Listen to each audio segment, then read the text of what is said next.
Good morning. You're watching Morning at NTV, and time for us to take note. And I really get passionate about women in trade or women in business. And I remember past time of the budget, you know, women were here complaining and saying that the budget never remembers that there's women in business, and there's so many challenges we face as women in business. And by the time we creep up to talk about these issues, the year has ended, and then the next financial year is also an issue.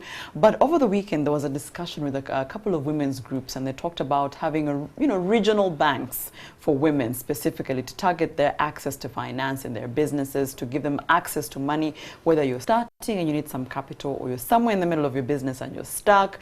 Also, maybe you don't need money, but you need education. You need to be informed on how to manage this same money. Joining me to have a discussion on this is the Secretary General for the Uganda Women Entrepreneurs Association Limited, UWIL, Madam Twesime Oreta N.K. Kaddu. Good morning. Good morning, Flavia. We're just having a chit-chat of you're also a businesswoman. Yes, I am. And you said you're in? I'm into manufacturing. We specialize in very healthy drink, hibiscus products. We do hibiscus tea bags, hibiscus juice, and all our products are available in all major supermarkets. I was just saying that for like the past 2 years, I'm obsessed with hibiscus because I've read up on, you know, how healthy it is for our body. I think it's an antioxidant. So if I need to cleanse out my body, that's a drink for it. And this is Ugandan made, obviously. So you package everything from here, whether it's the tea bags, whether it's the bottles, right? Yes, we actually work with smallholder farmers, over 600 smallholder farmers. So we support the value chain from the farm to the finished product. We use interns, mainly the students, so we're providing the employment, we are closing that gap. Even skilling them. Yeah, exactly, and experience, experience. Yeah. So, and at the same time, to me, which is even more important, is the healthy benefit that we are adding to the public. Okay. Yeah. Let me ask though, because I'm glad you're making something that we drink or we eat or we use. Because I was asking about food standards the other day, and I was saying, apart from me reading randomly and knowing the value of something like hibiscus, do you also, as part of your marketing, go and teach people what this can do for us? Yeah, absolutely. People need to know. If they don't get information, then it will be very difficult for them. They will keep on comparing it with these other beverages. But you have to show them the uniqueness, the other aspect of health, so that they can know the difference. Even when they are paying a price, they know the value, why they are paying that price. Yeah, so we go out, we sensitize, we do promotions.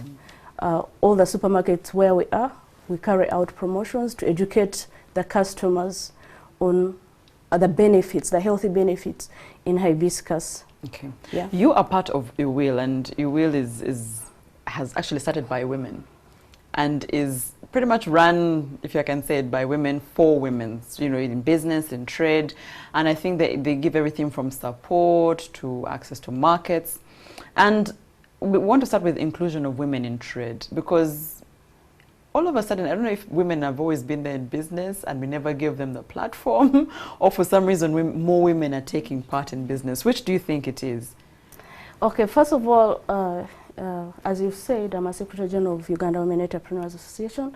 Allow me to briefly talk about Uganda Women Entrepreneurs Association. It is an organization for women entrepreneurs. It was started in 1987. It's over 30 years old. It was started by a great lady, the icon in business, Mama Mbire, who I think everyone knows that name. And her contribution to business. And her contribution has been immense, and other great ladies in the Ugandan business. We focus on three main key areas. We focus on advocacy, networking, and capacity building. So the question you've just put to me about women inclusion in business falls under capacity building. Yes, we do trainings to empower the women with entrepreneurial skills, so that we can enable them to do their businesses better. We do mentorship. We have mentorship programs. We have monthly breakfast meetings where we get top guests on a variety of topics. from record keeping to managing your business, you know, all those challenges that women face. So in that way, we build capacity and make sure that if we empower them, then they can easily be included into the business world. So let's talk about that question of finance. Are women having more issues in accessing that finance in the first place, or they access it and someone has said managing it becomes a problem? Yeah, it's a very big challenge. And as I've said, I'm not only a Secretary General of Uganda Women Entrepreneurs, I'm an entrepreneur myself. Yourself, yes. I've experienced this. So I'm talking from experience. Tell me. You know, and these are real. You know, we are not asking for something so extraordinary. All we are asking for is environment, conducive environment, equal opportunities, you know. I can talk about maybe accessing commercial loans. Okay, yeah. It is very difficult for women to access. Is it? Yeah. A loan? Yeah, commercial loans from the commercial banks. And the major problem is collateral. Women don't have enough collateral. Yeah, they do not have collateral. And it goes back to the social cultural issues that we have in Africa, in Uganda in particular, especially from the part of Uganda I come from, that is the western part of Uganda. You find my brothers, who might even be much younger than me, have got land, but and they can easily access the loans, and yet not because they've worked harder than I have. They're boys. But because they're boys. They're boys. It's something that I can't understand, you know? So it is from the policy level that things, that it trickles down to us as a challenge. So when the banks, if they can have different products that are gender sensitive, like for example, like because I'm assuming if a woman, I'm told even a woman who's married will say, okay, it's my husband's property, but I cannot use the property. As I said, I'm talking from experience, you know? Yeah. Your husband has land. Even if it is in your own names, by the way, you must seek, if not permission, at least, you know, that kind of consent somewhere. You know? And that is where we are talking about equal opportunities, you know? Honestly, something like land laws, that is something that needs to be looked at so that it can help the women. Then another thing is education levels. Our women, the education levels are so low. So even if there is information out there, there are other alternatives of access to finance, grants, capital investments. They will not be able to even get there. Yes, and even when they get there, do they even know how to write a grant application? They don't. And even when they are provided with these requirements. I was about to say they can write it, but then they won't be able to meet the standards. Exactly.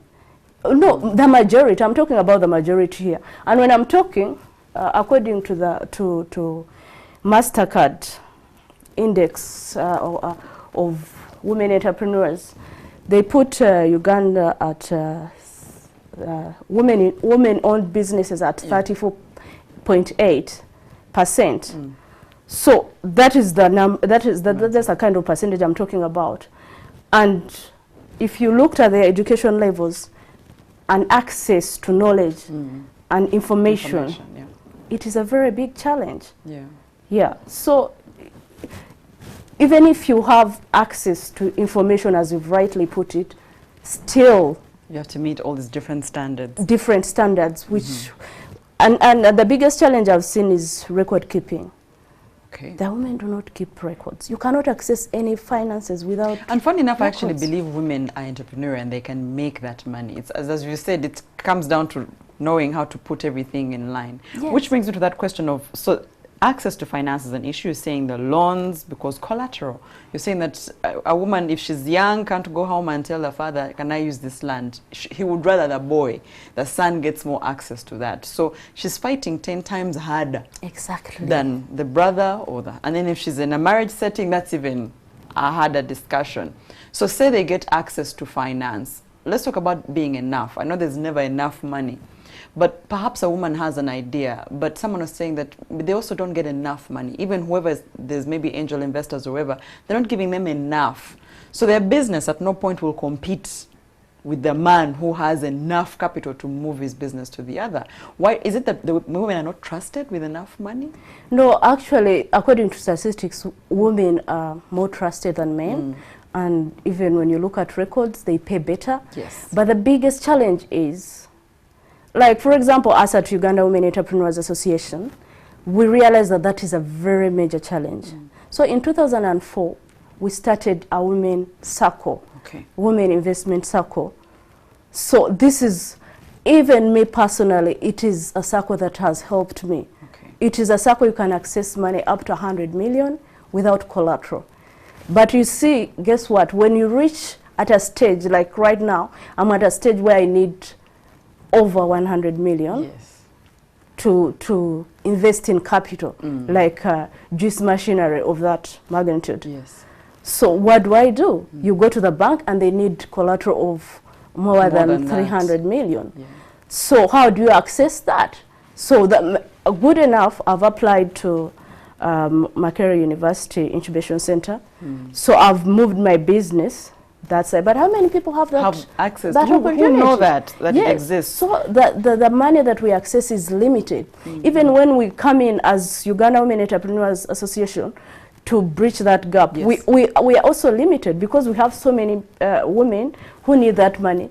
At the moment, they can only access up to 100 million, you know, without collateral. So we are still building capacity. In future, we are looking at even 1 billion.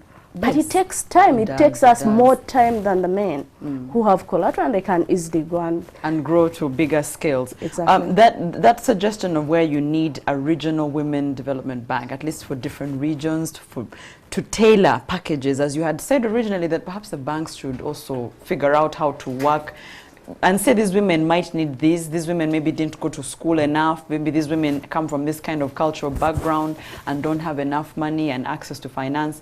Do you believe that this can actually be the answer, regional women banks? Yeah, absolutely. Women understand women better. We know our challenges well. You know, and we have unique challenges. You can't group everyone the same, men and women. Yes, we do. We do. We are not asking for I don't know how to equate it. We are not asking for more than the men. We are just asking for equal opportunities. Yes, I like that. We have unique challenges. We have this other period of giving birth. Like taking care of the children. Taking care of the children. So when you get pregnant, you count off like 3 years when you're not working at your full capacity. You know? And if you're an entrepreneur whose business, this is your business, it's your baby. Exactly. You need to be there for it. So it's only women who can understand that, so that they can tailor certain products to actually cater for that particular unique challenge, you know? And I've already talked about collateral, which is the main problem. Women can easily understand that. They can even give solutions on how to actually address such challenges. So a women's bank, just like I've told you about the circles, you know, the way it is impacted. So if it is a bank, definitely you're able to get as much as more money. Yeah, so it's a brilliant idea, and I think it should be supported. Then also access to markets. Markets, I was about to say that. Yes. Who speaks for you? Because I know as you will, you might be able to put the voice out there and get access to markets, but not every woman is near will or near that access center to say, okay, they don't even know, because someone is saying that why do they keep into small businesses? But of course, like we've been discussing this morning, there's access to collateral, access to finance, so they work with what they have and they start like a business small. But for those women who can, are the markets open for them? As I said, there are many challenges, and some of them are general. Yes. Yeah, for SMEs, and you know, we have a problem of quality, standards, quantity, and quantity is because you don't have capacity. So you can't produce for mass. Exactly. I've told you the point I reached, that I have to You need more money now to get more production. Yeah. If you don't have, you just supply 2 times and you cannot sustain it. Then if you don't have UNBS mark, I can give you an example of, I applied for, even these grants also come with conditions, so they also have challenges. I applied for matching grants facility, PSFU, and I spent 2015 chasing the grant. And this grant I had gotten an order in Europe. They needed about 12 tons of hibiscus. Oh. Yeah, you can imagine that kind of opportunity. Yes. But the only condition was like I needed an organic certificate. Organic certificate costed about 20,000. Well, they gave me a quotation of about $20,000. Whoa. You can imagine. And it's me picking out 20,000 US dollars. So I was like, how good, I'm lucky that there's this opportunity of matching grant facility at PSFU. So I apply.